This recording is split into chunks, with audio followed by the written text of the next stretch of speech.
Friday Night Racing on Off the Ball. And they're off. Brought to you by Go Racing.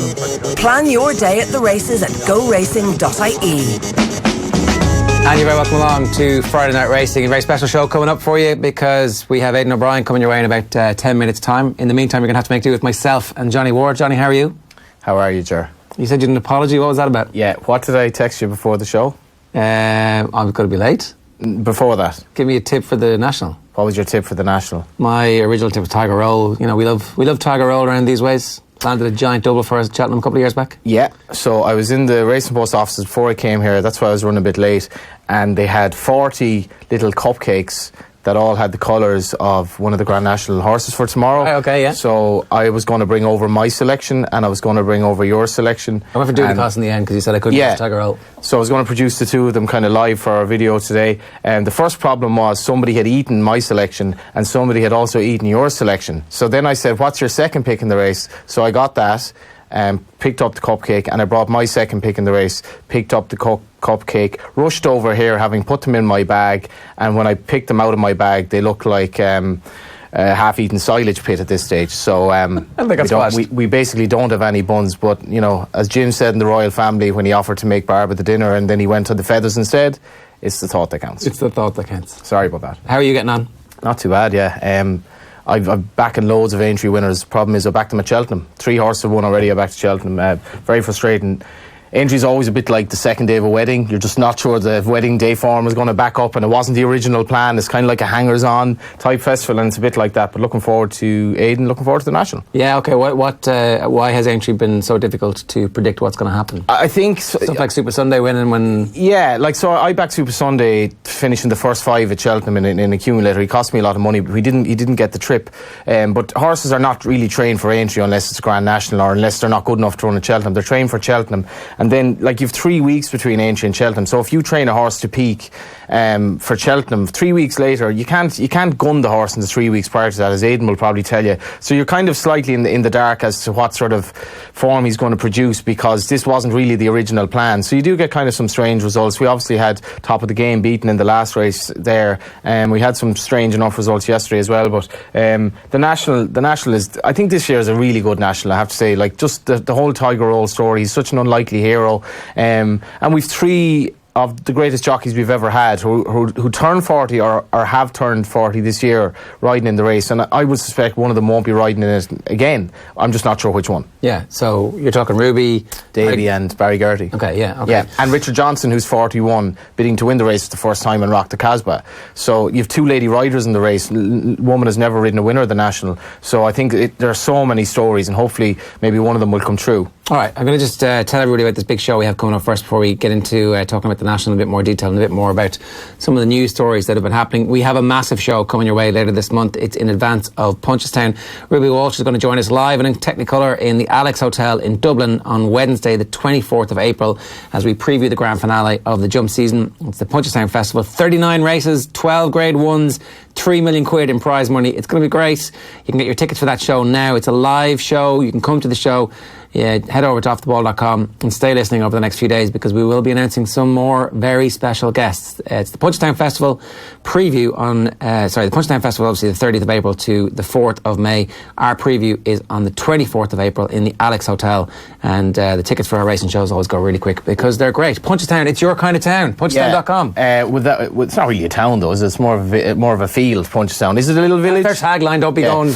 Punchestown is going to be absolutely class this year. We might have Sam Crow, we might have the likes of Salday, we've all these Richie horses that haven't run, and horses that didn't go to Cheltenham could definitely show up there, and horses who didn't go to Aintree. Without bigging it up, it's going to be pretty spectacular, Punchestown. And Nicky Henderson didn't run a couple of big key horses at Aintree, and everyone is like, ooh, Santini and Altior, I wonder could they actually rock up at Punchestown, which would be, and Nicky loves Punchestown. So, yeah, you know, it's going to be a hell of a festival. It wasn't always as season-ending defining as it is now. It's been an accumulation of loads of good horses. I guess it's kind of part of the boom in Irish racing over the last decade or so. And it's prize money as well. That's part of it. You know, it's excellent prize money. And you know, if things didn't maybe go right for you in terms of Cheltenham or Aintree, this gives you a chance to kind of set the record straight. prize money's so good, and a lot of the English like coming over here and just having a party as well. Yeah, getting some euros in their pockets in advance of whatever is going on with Brexit by that stage might be important. Let's talk a little bit about the national. Why does a race like this take over the public's consciousness over a century the way it has done? I don't know, really. And why does this survive when loads of other races and race meetings haven't quite stayed at the same level? Yeah, like it's survived, it's prospered, it's become a different race in the sense that the BHA, I think they've done a good job. I criticise the BHA enough, but I think it has done a good job in changing the fences. It's become a classier race. Like Tiger Roll wouldn't have had a hope in this race 20 years ago. He wouldn't get round, simple as that. But it's just the madcap nature of it, and I suppose it's an exhilarating visual quandary for people who are watching it on TV, and it's got that Saturday afternoon billing, spring going into the summer, and great stories as well in the race. And it's just horses jumping fences that high, so many of them falling. It can be a bit of a grisly spectacle, but it's never waned in terms of the public kind of affair with it. And it's funny, I think it's the worst race you can have a bet on basically pretty much all year, but it's the most popular race of them all for a bet. Yeah, such is life. And the festival they've put around has definitely improved in recent years as well. Yeah. When we were kids, the whole notion of there being other days to Aintree, I don't know even if they had them, but it certainly wasn't publicised. Yeah, it's strange because, if you looked at some of the races yesterday, they were nearly right up there with Cheltenham, yet there's no real hype about it. It's just Aintree doesn't do it except for the Grand National. It's like a lot of people would forget to tell you the winners of the Grade 1s at Aintree last year, but they'd never forget the Cheltenham ones. It just has that kind of, as I said, the second day of a wedding feeling about it, where you're just kind of not as up for it at all as you were for the first. But the National is still, the prize money now, £1 million or whatever it is, it's an incredibly lucrative race, and a race that's been very good to the Irish really in recent years after a fairly poor spell, and I think we'll win it this year as well. Yeah. Who are you picking? I'm going with Annabelle Fly. He was second in the Gold Cup. I'm not sure, the second day of a wedding kind of syndrome. Annabelle Fly wasn't really trained for the Grand National, and it's how he comes out of a gruelling race in the Gold Cup. It's hard to predict that. I think Tony Martin is very pleased with how he is at home, but he was fourth in the race last year. He ran really well. It didn't really go to plan for him. Rathvinden as well for Ruby Walsh, an 11-year-old. He must have a very solid chance. A lot of people will back Tiger Roll, but Christ almighty, you got to get better 7-2 shots than anyone in the Grand National, really. It's too short. It's crazy short. He's £9 higher than last year.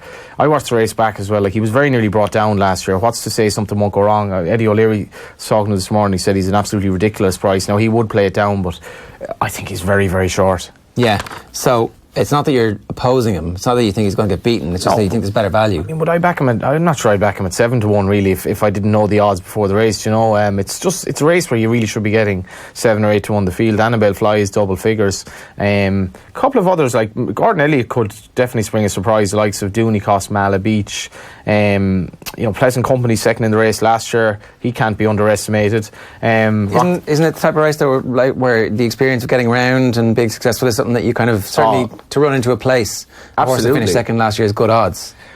Absolutely. It's just like he came into the race under a bit of a cloud last year. It's the same this year. He's definitely been prepared for the race, but he's also gone up in the weights, and that's a bit of a concern. But if you're basically backing a horse you think is going to be held up in the field, you need an awful lot to go right, because horses invariably are going to fall in front of you, even if they unseat, even if they collide with anything else. You are kind of a hostage to a bit of luck in the race. So the horses, like you look at one for Arthur coming back 2 years after he won the race. He's unseated both his starts this season. His jumping looks a little bit suspect, but he gets into a rhythm all of a sudden. You think he's going to win it again. It's a race to enjoy, but I've never backed the winner in it, and I don't expect to back the winner in it tomorrow, being honest with you. Okay, I'm just looking here at the list of Gordon Elliott horses that we have. So Davy Russell is on Tiger Roll. Keith Donoghue rides Outlander. Paddy Mullins is on Don Poley. Jamie Codd rides Mala Beach. Dooney Costa Jack Kennedy. Dennis O'Regan rides Atoiville, and Noble Endeavour is Mark Enright. Would you be surprised if any of them were good enough for it? A lot of them fall into the kind of had a lot of class and maybe kind of on the wane. I think Mala Beach could surprise. I know he's plenty of weight, but he's a classy horse, and Jamie Codd has gone very close in this race before. It should be mentioned as well, Outlander and Don Poley, who've won 6 Grade 1s between them for Jigginstown. I actually thought it'd be more than that, but horses that have won over 7 figures in prize money for them. They were both sold on yesterday. Okay, yeah. And they scooped in a cumulative I think it was 335 grand, which is really crazy money. It just shows if you're very wealthy and you want a runner in the Grand National, you can literally buy the horse on the Thursday and then run him on the Saturday. But if one of them were to win, he'll make us look like idiots, because they basically the owners look like they have money to burn to be buying horses of that age for that sort of money, who basically seem to have lost their way. Yeah, but then they ramp home and happy days, you double down. Right, a reminder, Friday Night Racing is brought to you by GoRacing.ie. We've been working on a documentary about the jockey Gary Halpin from Punchestown. It's all about his unlikely beginnings and how he's making his way in the world of racing. The full film is going to go live on our social channels tomorrow, but just first, here's a little 30-second teaser for you. This is Gary's parents reminiscing about how their son fell in love with racing at a young age. I actually still have all them letters. And you crying, walking, I'm not going back to school. Sure, obviously I didn't want to go back to school, but sure, look, I don't want to talk about that.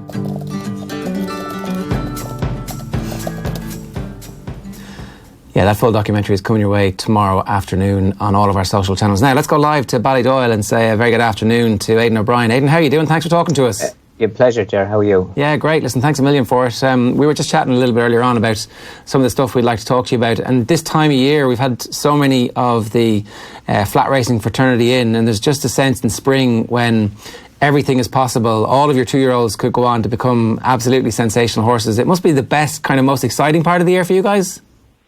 Yeah, no, thanks, Ger. No, it is. Obviously, everything is doing everything within themselves and very comfortable at this stage. So, obviously, you're dreaming a lot about a lot of horses. So, it is a great time, really. Do you begin to see patterns emerge from year to year where you can kind of pin, even early on before you start doing the hard work with the horses, that you kind of put them in buckets going, okay, you're going to be a sprinter, you've got a bit of stamina, and I think you're going to come good later in the year. How do you kind of judge the horses at this stage? Yeah, no, I suppose obviously the 3-year-olds, we would have had a little idea what they were doing last year, and I suppose and then I suppose the 2-year-olds, you're starting off with the sharp bred horses and physical types at this time of the year that are more mature. So I suppose it's all different with them all, but there would be a pattern from year to year, really. And the work that you do with each of the different types of horses, is it significantly different if you've got a stamina horse or a sprinter? I suppose there is. Obviously, this time of the year with 2-year-olds, they're usually fast enough horses. I suppose then the classic horses are trained more or less the same, because they could be milers or they could be 1.5 mile horses, really, and they could stretch out to 1.6 miles at the end. Would the mild winter as well, Aidan, would that have any difference this year? Because it was so ridiculously mild, there wasn't much frost. Would that have had any effect in terms of, I suppose, your horses where they are for the spring? Yeah, no, I think, Johnny, I think it has been a help. I suppose the last 3 weeks have been a big change, but the winter was good.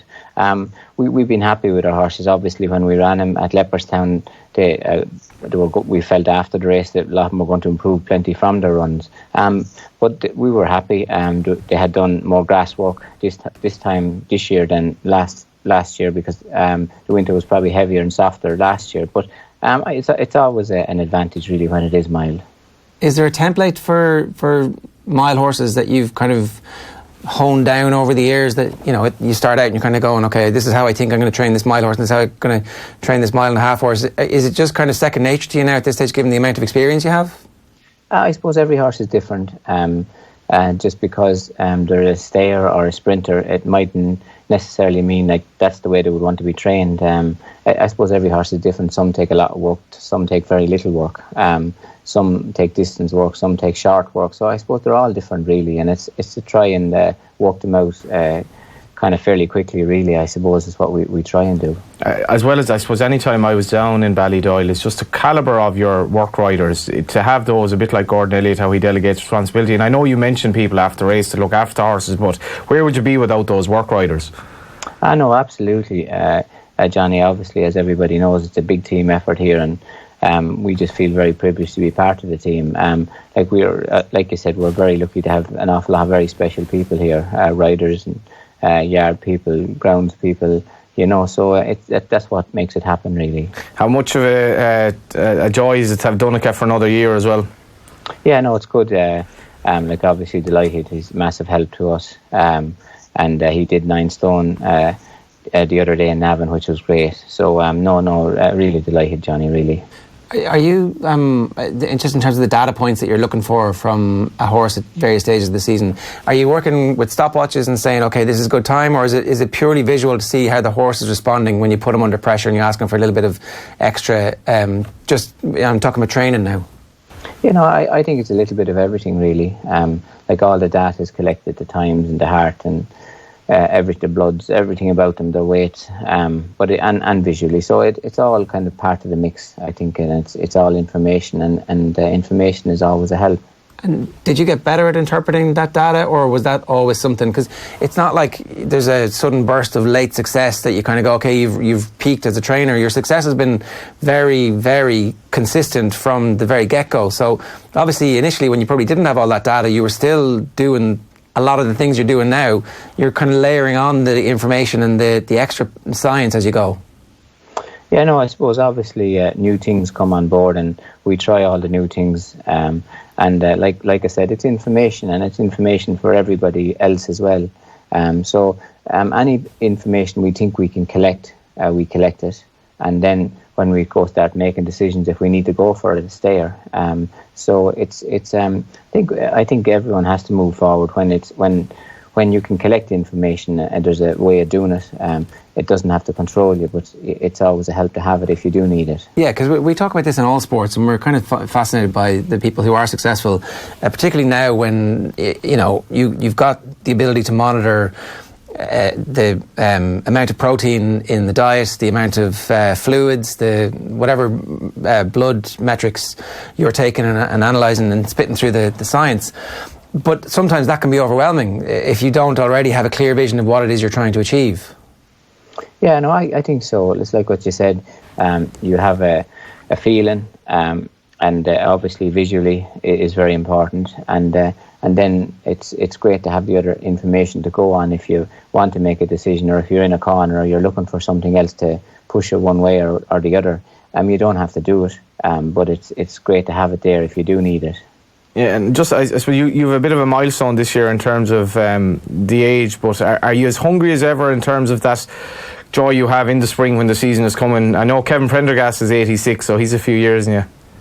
Yeah, no, absolutely. Sure, Kevin is unbelievable, man. And like obviously this time of the year, it's an exciting time, really. Like you're dreaming about every horse, really. You have to get them through the winter, and they're after doing all their winter program, and then the work starts building up and getting quicker and faster, and then you just hope that you have enough winter work done to carry them through, and that they stay in one piece, really. You did change though, as a trainer a bit in that, or at least I'm claiming you did, because earlier on when I started following racing, you used to always farm that 5-year-old, 2-year-old maiden at 5-year furlong 2-year-old maiden at the Curragh, but then later on you kind of seemed to take a more, as the season progresses, approach with your horses. Yeah, I suppose, Johnny, we have a different class or different quality horse now, and more Galileos. Well, and they're horses that might carry on a bit longer through the season. When we started off first, they had to get out there and do it early before the high class horses came out. So I suppose it all depending on the horses that you have, really. So I suppose we're going a little bit more gentle this year or the last few years, and we give them time to progress up through it rather than having them like running first time like it's their last run ever, really. I always find this time of year very exciting in terms of what stallions you're looking out for, and what are your have you any young stallions that we should be keeping an eye out for this year that have their first 2-year-olds? Yeah, no, sure. Listen, I suppose Glen Eagles is the one this year, is first season sire, and American Pharaoh. So like we're very excited with both of them. Very happy with them, and both of them have plenty early looking horses. So. Like what we see of both of them at the moment, you would have to be happy. What do you see in the American Pharaohs? Yeah, no, they're plenty speed, which is, I suppose he got the classic trip. He did it all the way up to 1.5 miles in America, which was, but his stock seemed to have plenty pace. They're good minds and they're good movers.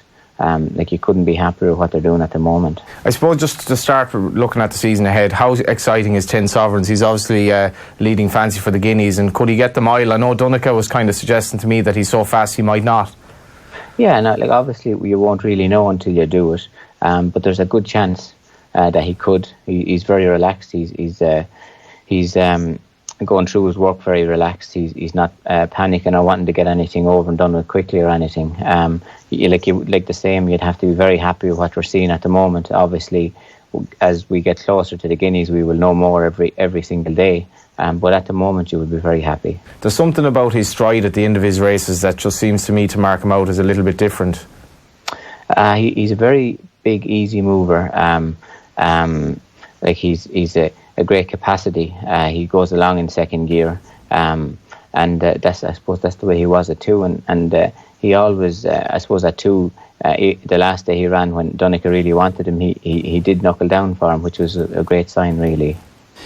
Is the ability to say that you don't need them to be running the first race of the season like it's going to be their last ever, is that something that comes with time and experience and just the confidence to go, okay, we're going to plot this now, we've seen the rhythm of the year over a long enough period to go, we don't need to be the big bang start, that actually we'll still hopefully be racing horses in September, October around the world? Yeah, no, absolutely. And I think that's the approach we have taken the last few years, and everybody gives everybody the confidence to do that. And like the year is long, and with those 2-year-olds that are starting now, you're hoping that Ascot is where they'll be ending up.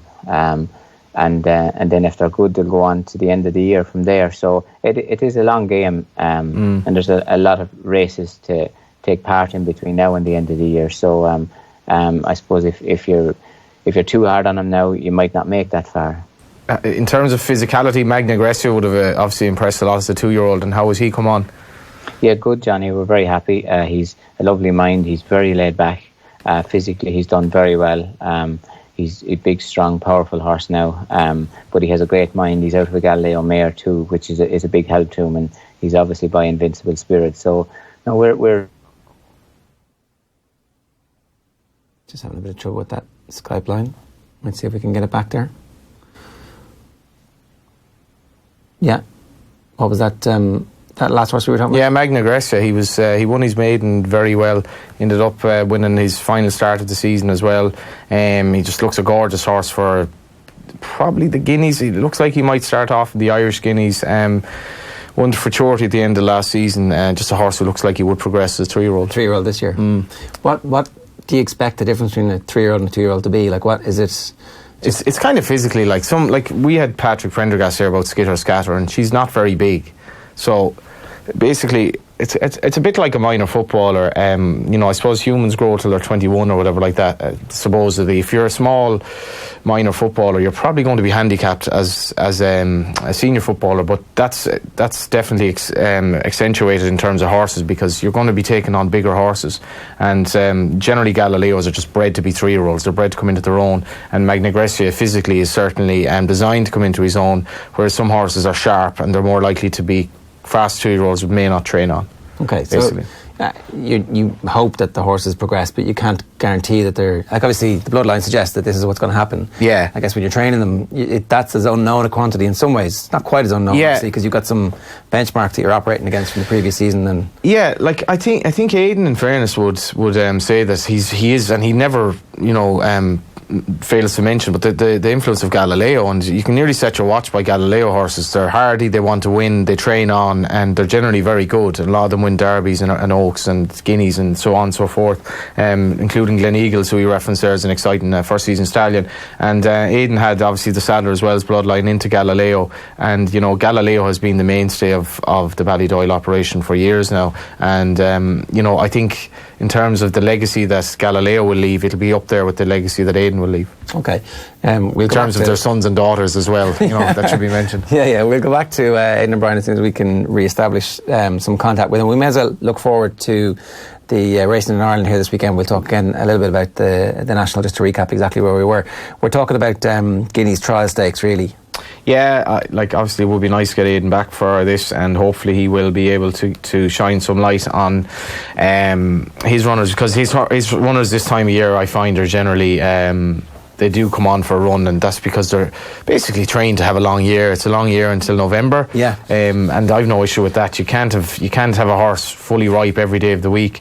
But there's no doubt the main narrative this weekend is Kevin Prendergast. You know, we should be very proud of this in racing. Fella in his mid-80s having a horse who he thinks could win a classic. He won his first Irish 2,000 guineas with a horse 40 years before he won his second with Autad, and he thinks Mad Moon, who runs in the 210 the Guineas Trial tomorrow, he thinks he could be better than Autad, and he's probably going to be a favourite tomorrow. All the vibes are very strong about him, and you know, we can be a bit soppy about people who are older, and you know, it's great that, you know, you're being able to do this, you're still able to train at this level. But this is a hell of a story, like, you know, to have a trainer who's like 86 this year, if he's not 86 already, to have a horse and still going strong. Kevin Prendergast, he still likes his few pints, he likes going golfing, he likes going fishing, give up the cigarettes at 50. He's an incredible man, and a sign that, you know, it's never too late to give up the cigarettes, and you never know when you have a horse good enough to win a classic. Is this Mad Moon? Is that what you're talking about? Mad Moon, yes, in the 210. I do suspect Aidan might have a big say in this race, particularly with Never No More, who really routed his rivals on his return in a handicap at Nace in the Madrid handicap. Incidentally, a race that Autad won back in the day, and Ryan Moore's over to ride him amongst others. He looks a very exciting horse. He also gets weight off Mad Moon. So this is the 2,000 guineas trial, the Ballylynch Stud Red Rocks 2,000 guineas trial stakes at 2:10 at Leopardstown on Saturday. Yeah. Also at Leopardstown, the 1,000 guineas trial stakes. So the 2,000 guineas for the men, the 1,000 for the women. Yeah, glad you said that before Aidan came back on the line. Actually, might have just lost him there for a few minutes, but he's probably better served to talk about this. He's a lot of horses in this race, and in general for the season, fillies that are kind of hard to split. I think he's 5 runners in this race. And maybe Zagatova could be the one most interesting, with Ryan Moore taking the ride. I was a bit disappointed in her as a 2-year-old. She's very well bred, and I think she might improve. But Iridessa, who's trained by a son of trained by a son of Aidan in Joseph, ridden by a son of Aidan in Donica, and by the sire, who's a son of Galileo in Ruler of the World, and probably Ruler of the World's best horse so far, probably the one to beat. Okay, so Iridessa, you like her? Yeah, I'd be tense if it's Zagatova. I wouldn't have a strong view on that race, to be honest. Okay, and then 350 at Leopardstown is the P.W. McGrath Memorial Ballysack Stakes. Where do these horses end up? These are potentially all Derby horses. I'm just looking at Aidan's record in this. He's only won it once since 2013, which was last year with Nelson.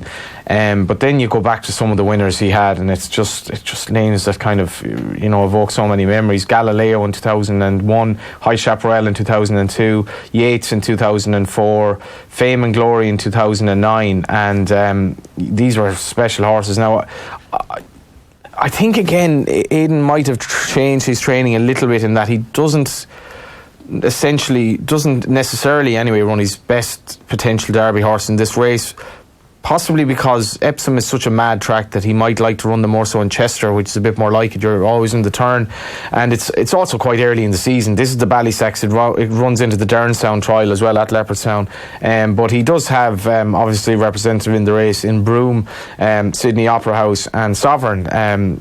Again, 2 by Australia and one of them by Galileo.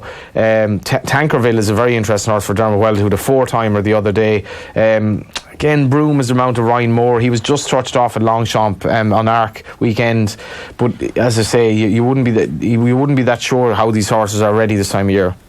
What age are these horses? They're all 3-year-olds, all basically going to be Derby/Ledger horses if they're good enough, and if not, they can kind of drop back to Group 2 and Group 3 company. But that's a race I'd be very fond of. The Ballysacks and the Derrynstown were really proper trials. That's not to say one of these won't win the Derby, like, because Aidan has... he's a lot of horses who've similar enough form at 2 by Galileo going into this year, who are hard enough to split actually at this stage. And just explain to me, what's the difference between a Derby horse and a Guineas horse?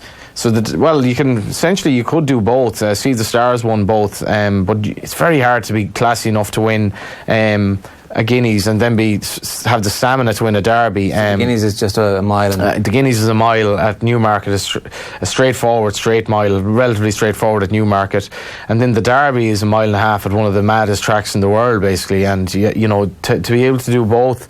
A lot of horses have failed. I suppose the most Saxon Warrior was the obvious one. He he didn't quite see out the trip in the Derby. He ran well. Camelot won both. Obviously, that wasn't a great surprise. He probably won. He was a better horse over a mile and a half, but he was a special horse that year as well. And See the Stars obviously was very special, but it's very unusual to have a horse who's the speed and stamina for both. You look at Dawn Approach, who won the Guineas but flopped in the Derby because he didn't stay, was too keen. So it takes a special horse. I doubt anyone will be doing it this year. Okay, and it's the same. They're over the same distance in Ireland and England. Yeah. So, but the strange thing is the Irish Derby at the Curragh. The Curragh is one of the fairest tracks in the world. Epsom is probably one of the least fair. So it's strange. Like the Irish Derby is a much better representation of a horse's ability than the Epsom Derby. are you more likely to be able to win the Irish double? And like it's a more straightforward track. It wouldn't. Trying to think of horses who've done it now. It wouldn't be tried that often. Normally you'd win the Guineas in Newmarket and come back for the Irish, or be trained for the Derby. So try and do the 2 Guineas and the 2 Derbies. Yeah, if you could. Yeah, so I guess if you're bred for the Derby and you win the Guineas, the notion is, well, let's give the Derby a go now, because I don't have anything to prove by winning the Irish one. But it's kind of a more straightforward approach to go and win the Guineas. Well, I'm delighted to say we've got Aidan back on the line. If you've got any specific questions for him about Leopardstown this weekend. Yeah, I guess, Aidan, it's great to see that Kevin Prendergast is probably the star of the show in some respects with Mad Moon in that Guineas trial. But you've a couple of interesting runners against him as well. Yeah, no, thanks, Johnny. Sorry about that. The battery in the laptop ran out there, lads. No worries.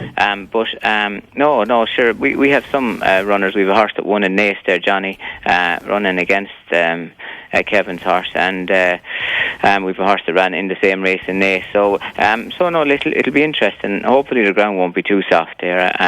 Larkin was expecting there could be kind of 8 or 10 mils of rain tonight, and that'd probably make it close to heavy, So hopefully it won't be too bad, really.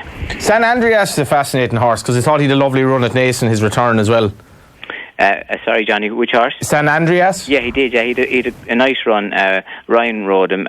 We thought that he would come on from the run. Got a little bit tired, and we've been happy with him since that. Yeah, absolutely. You look at the elder statesmen in racing as well. Between them, Jim Bulger. None of them will probably be happy with me kind of calling this, but Jim Bulger, Dermot Well with the 4-timer during the week, and Kevin possibly having a classic contender on his hands.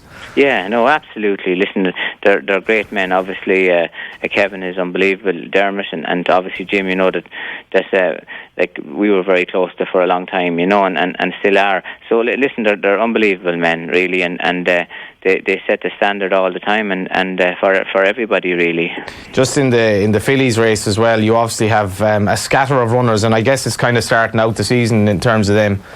Yeah, exactly. They're all fillies that they're kind of unexposed fillies, and it's kind of just a scene where they stand. And if any of them get black print, obviously we will be delighted, Johnny. Yeah, I was saying before you came back, I just great memories of the Ballysacks and the Leopardstown, some of the winners that you've had, obviously the likes of Galileo and High Chaparral. Has the race changed in terms of the Epsom narrative for you in recent years? Do you kind of maybe look a bit more to the English races as trials of the likes of Chester, or is it still up there? I know. Listen, the 2 trials in Ireland are very serious trials. The Ballysacks and the Leopardstown, they're 2 absolutely perfect trials for the Derby, and they're in a great position, and they're lovely spaced out for the Derby. So we're very lucky to have those 2 races. If probably for us, they're the races that suit best of all for horses going to Derby. For going to the Derby, if you want 1 or 2 runs, really. I know. I get you. And you've 2 horses by Australia tomorrow, and a Sovereign as well. Yeah, absolutely. Sovereign is a horse that ran in Naas in the Beresford. He won a maiden in Galway, I think, by a long ways in soft ground, so he handles soft ground. And then the other, the horse that Ryan rides is a lovely, relaxed horse. Broom. Yeah, Broom. He's a lovely run in France last year, and. The horse that Donica rides is ran in St. Cloud with a very good run the last day as well. So no, they're lovely horses to look forward to. The Australians they're absolutely lovely horses to train. Great minds. Like their dad? Yeah, exactly, Johnny. Like I said, very uncomplicated, you know. So we're looking forward to seeing them run, but they will all improve plenty from the runs, like we think. Yeah, we were saying again when you were cut off, just the role that Galileo has had. Like I was always saying, you will leave obviously a great legacy in terms of your sons and daughters, but the legacy that he leave as well has to be up there.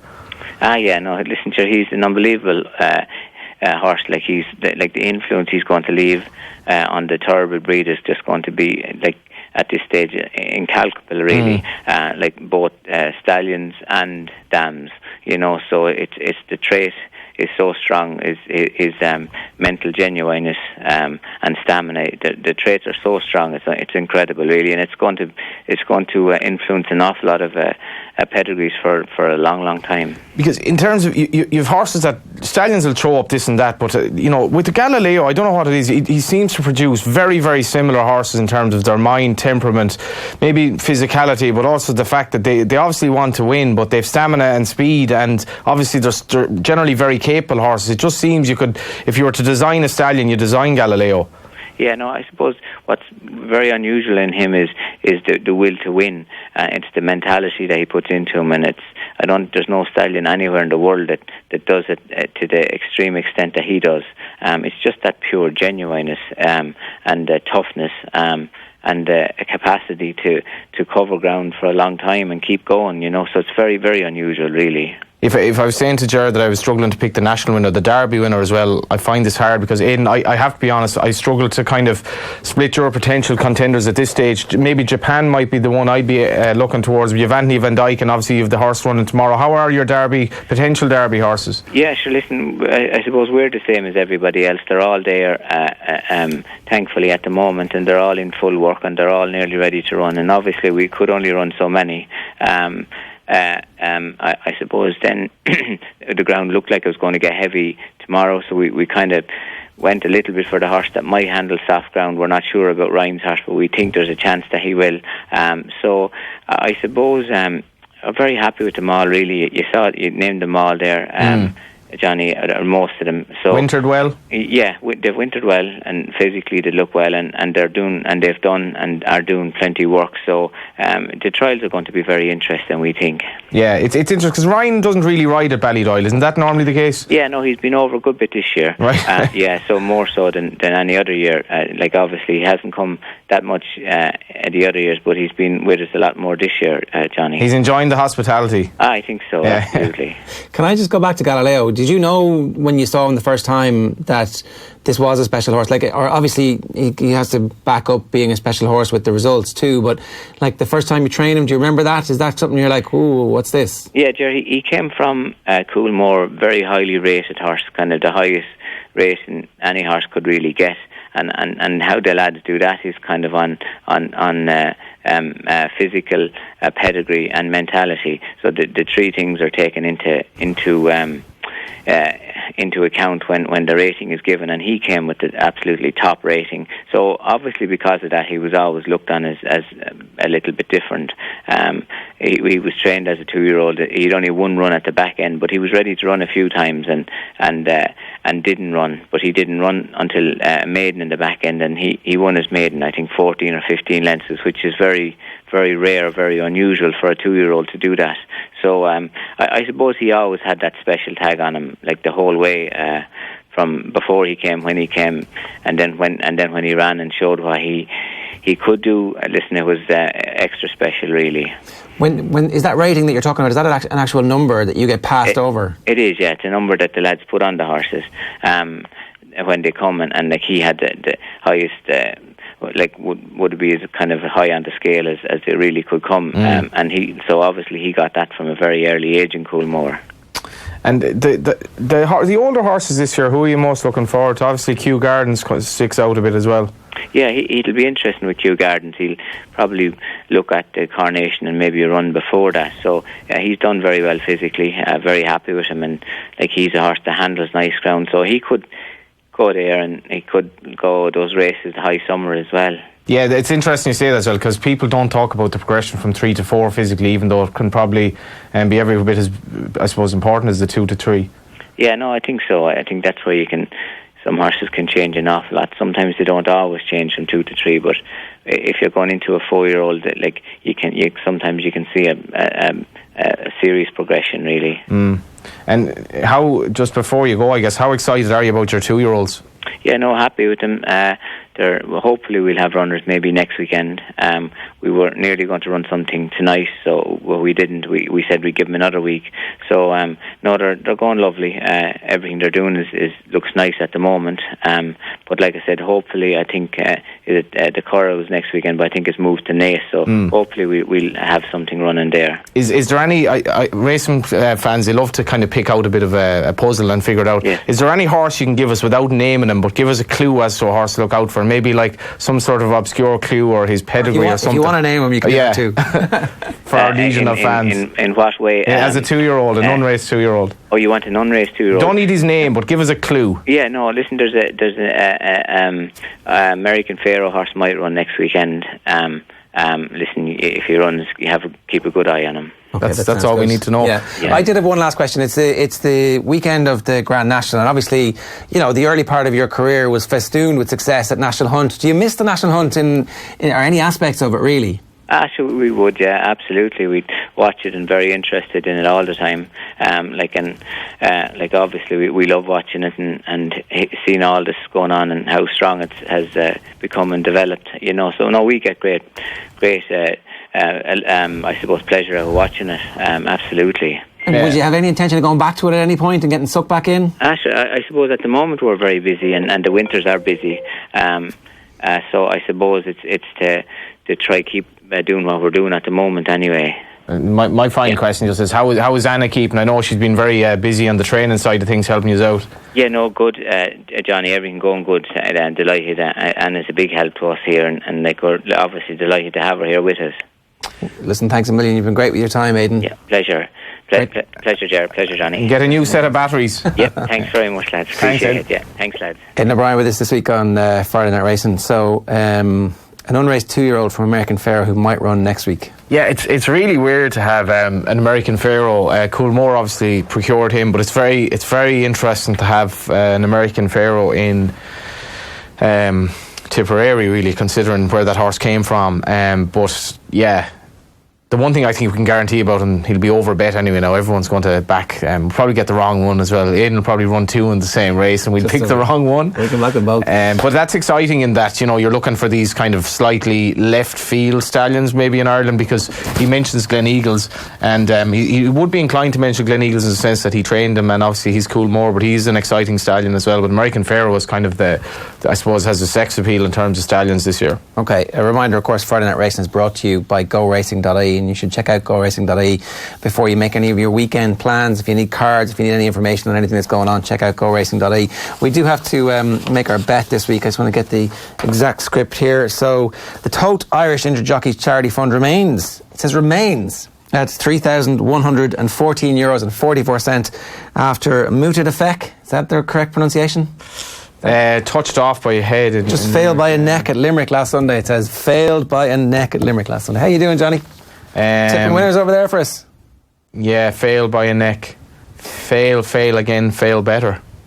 Yeah, a bit of Samuel Beckett in your life. Samuel Beckett. The bookmakers Nobel winner. Aidan O'Brien trained a horse called Beckett, if I remember correctly. This weekend's action comes from Leopardstown on Saturday, with Cork and Fairyhouse on Sunday. Obviously, we're not ignoring the highlights of the jumping calendar. The Aintree Grand National, where Tiger Roll attempts to follow up last year's victory.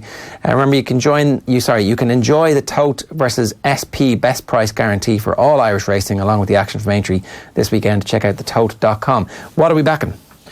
2:35 at Cork on Sunday. The name's Jock, and we mentioned Kevin Prendergast. John Kiley, who trains this horse, at least until recently, and may still be doing this, rides horses out, and I think he's 80 or 81 this year, John Kiley in Watford. This horse is only having its second run for John, having come from England, and was second to a horse I really like called Cuban Hope, who actually runs this weekend as well. A horse just a smashing horse. I think he'll take all the beating again this weekend. But he was second to him at Navan, and he's got up 1 pound. And I think he should really take a hell of a lot of beating from a nice draw under, I think, W.J. Lee on Sunday. The name's Jock. 2:35 Cork. I'll nearly forgive whoever named the horse for not putting in an inverted comma between the names of Jock, but that's fairly common in racing where there's no room for the grammatical abominations. But is that just to annoy people like you? I think a lot of people just don't really guess inverted commas. Yeah, there we are. Apostrophes. Apostrophes, yeah. Maybe I don't get inverted commas. And you can hear the laughter from the box. Yeah, I've just made a fool of myself there. But I've also been tipped whoever Leinster are playing in the handicap tomorrow in the rugby. Tomorrow. French team? No. Who are Leinster playing tomorrow? Leinster, the High Cup semi-final, they're a bit away. Yeah, are they not playing tomorrow against... It's Guinness Pro 14. They're playing... Say that again, John? Better than Treviso. But yeah, I've been tipped to back Bent on Treviso on the handicap. Basically, Treviso will be full strengths, have lots to play for. Leinster will be resting a few, nothing to play for. Okay. Yeah, so there you are. Not technically racing part of the Friday night racing, but winner's a winner. Johnny, better chance back in Treviso Benetton than the winner of the National anyway. Okay, so your tip for the National again, just to remind everybody. Yeah, Annabelle Fly. I'd love if Tony Martin had the winner of the race. He's a great character, and Barry Geraghty obviously as well. Come towards the twilight of his career. He's top weight, but with a bit of luck, he has a very good chance, I think. One of the other big stories, obviously, Faugheen retired early from the Aintree hurdle, and it emerged afterwards had atrial fibrillation. At this stage of a career that Faugheen has had, it's unlikely maybe we'll see Faugheen again. Yeah, or maybe not. I'd say he could run at Punchestown. I know if Willie thinks there's any risk within reason of the horse, suffering any sort of ill effects from that run, he will be retired. I mean, he's obviously a horse that you would treat with kid gloves. He's been a bit like that, Faugheen, and he's put in good run, bad run, good run, bad run the last year. He's probably been a little bit hard to figure out, and I'd say more likely than not won't run again, but it'd be nice for him if he were in good shape to rock up at Punchestown for the race he won last year, and a race that looks actually quite winnable this year. I presume Paisley Park won't run it.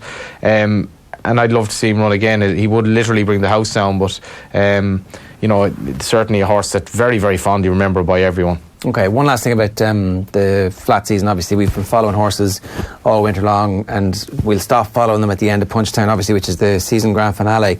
How does the flat season work? Is it the same? Is it we should be picking horses now that we think are going to end up and trying to get ahead of the curve on that, or how does that work? Yeah, so look at, I remember tipping up Kew Gardens to win the Ledger last year. I can't remember when, but he was 33-1 at the time, and he ended up winning it at 3-1 on the day.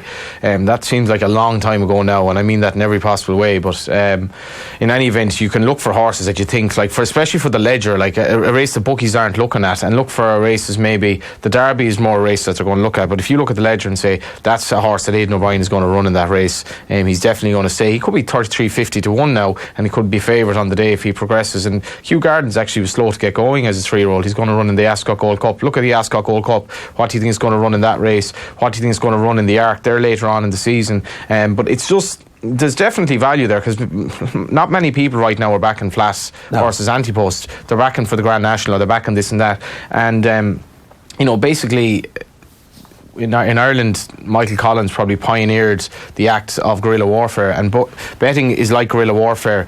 You have to catch the army off guard. They're always on call, but basically you can hit them whenever you want, and it's up to you. And at this time of the year, the army are a little bit kind of, I'd say, vulnerable to races that they just aren't interested in. We need to just get lucky once, Mrs. Thatcher. That kind of... Exactly. And we could do it getting lucky once at the moment. Yeah, all right. On that note, in terms of betting, obviously. On that note, we've got a massive show coming your way later on this month. Ruby Walsh will be joining us in the Alex Hotel in Dublin, live and in Technicolor on the 24th of April as we preview the grand finale of the jump season, which is obviously the Punchestown Festival. 39 races, including 12 Grade 1s and €3 million in prize money. Is the Alex the one in town by Stephen's Green? By Marion Square. Yeah, so there's profound racing connection with Alexander Goldrun, Alexander Banquet, all those horses. Big racing connection. Yeah. The owner owns them both. O'Callaghan, is this? Yeah, that's right.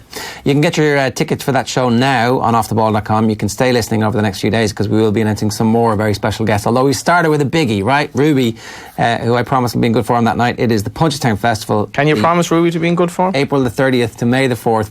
You can book your tickets now on punchestown.com. That is the end of Friday Night Racing, and we'll be back next week. He's been in good form today, Ruby, as well, among the winners. Yeah. And go on. What's happened? He's literally, I have to check this, because we've missed a race while we've been on. He obviously won on Kenboy, who was absolutely superb yesterday. Romped home. And today he has won on Min, who won right. the 2.5 mile race. There you go. All right, well, we missed it obviously because we were By 20 lengths. No way. You're Yeah.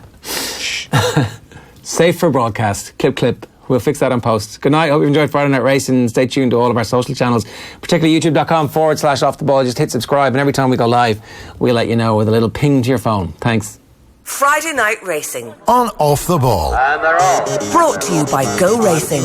Plan your day at the races at goracing.ie.